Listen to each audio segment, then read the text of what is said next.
Time to talk to our regular political panel from the Labor side of politics. He's the member for Bean. David Smith joins us. G'day, David. Morning, Stephen. And from the other side, Zed Seselja is the ACT Liberal Senator. He's also the Assistant Minister for Finance, Charities and Electoral Matters. Zed, good morning.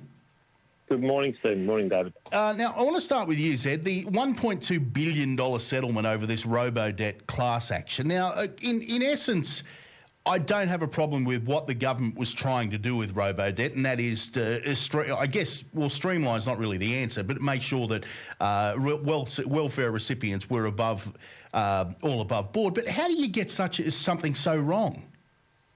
Well, look, we need to put it into some context, Stephen. Obviously, Services Australia makes around $180 billion in payments each year to the public. And obviously, in this case, there was advice subsequently that the system, which was using an averaging system, which had been used by previous governments as well, that system wasn't capable of being done. And so people are being refunded, but it needs to be put into context that we have a huge social safety net, a very, very generous social safety net. I think that's a good thing in a wealthy country like Australia. Obviously, the government has now taken steps to address these issues, and in most cases, many of these payments payments are being refunded, or indeed debts being wiped. So, look, it's important that we get these things right.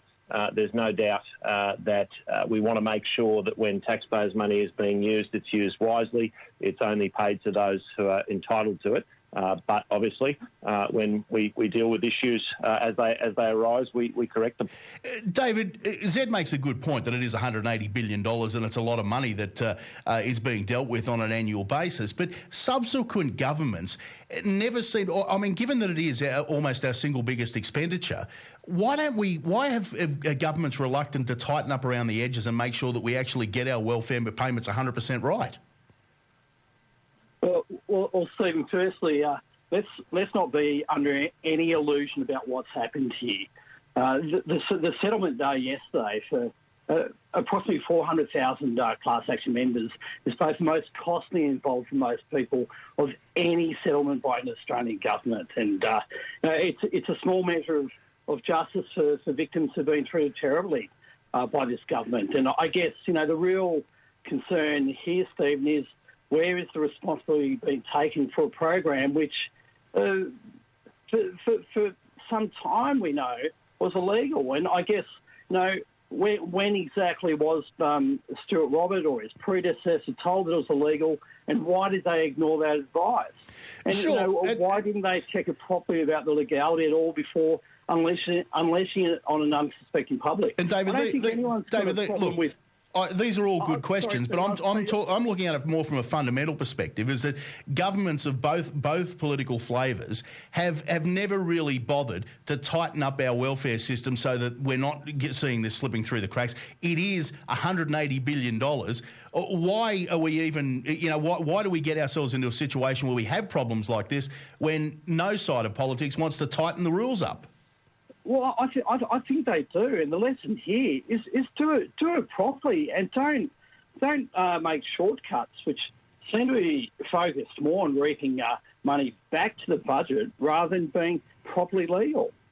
Zed, I want to changing topic now. Public sector wage caps have been removed. The public servant pay rises will now be tied to wage growth in the private sector, which is zero. So that's not really going to have much impact. But why is it that politicians are always reluctant to actually dip into their own pockets or tighten their own belts? Well, a couple of things. Politicians obviously took a wage freeze, or federal politicians did. We saw that, and that was something that was very appropriate as we saw conditions tighten in the economy. Obviously, politicians' wages are set by an independent tribunal.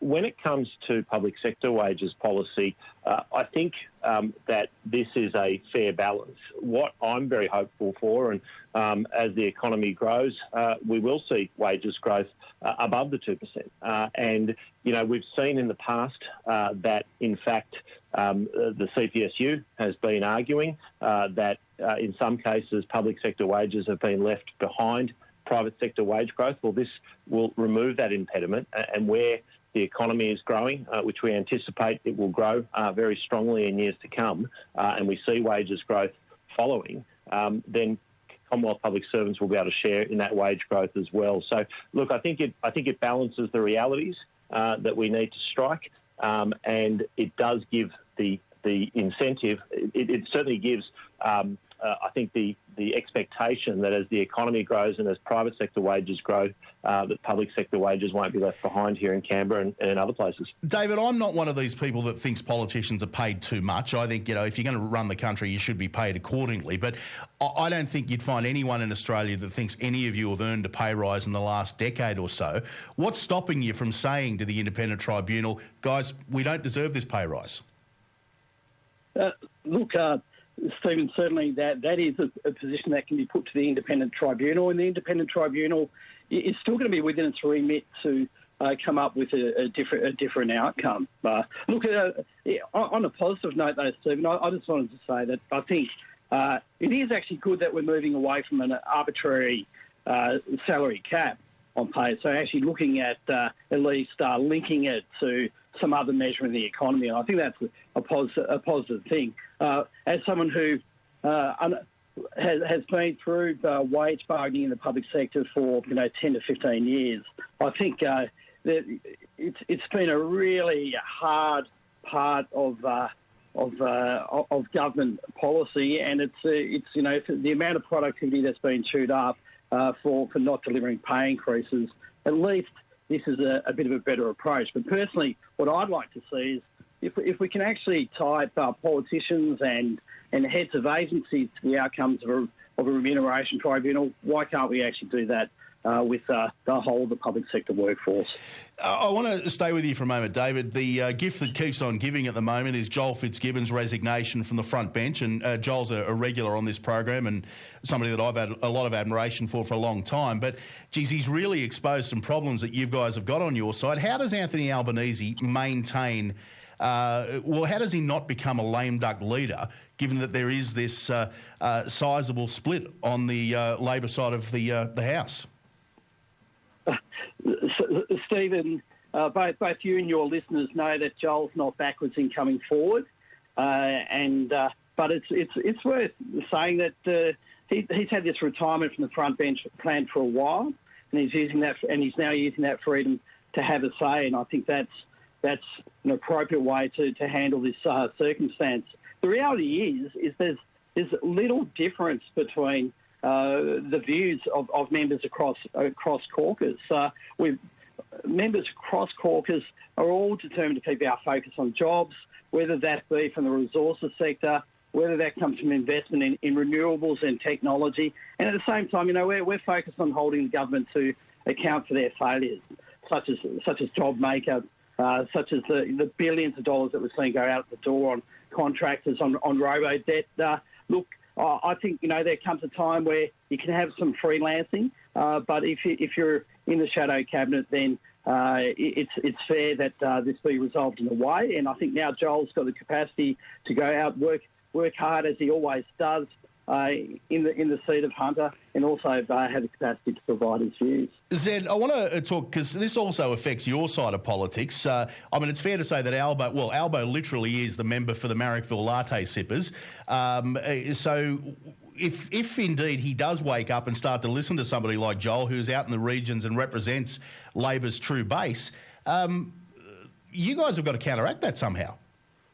Well, I think the problem there, Stephen, is that he's chosen not to listen to the member for Hunter. He's chosen to listen to Mark Dreyfus and Mark Butler and the inner city left of the Labor Party. I mean, David says that, the views across the Labor Party are pretty similar. Well, that's not Mark Dreyfus's view. Mark Dreyfus says that Joel Fitzgibbon only represents a handful of people within the Labor Party. He calls him the idiot for Hunter. And if the Labor Party doesn't have a place for people like Joel Fitzgibbon in it, then I think the message to millions of working Australians is that the Labor Party doesn't have a place for people like them. And I think that is the fundamental thing about this split. It is that the left of the Labor Party under Anthony Albanese's leadership have completely won this battle, and they have said to working Australians, people in regional areas, people who rely on manufacturing jobs, that they don't really care about them. And that was the very clear message that has come from Mark Butler, from Mark Dreyfus, and ultimately from the Leader of the Opposition. Well, gentlemen, this has probably been our most robust discussion since we started this panel. I thank you both for your time. David Smith, Seselja. Talk to you next week. Thanks very much, guys.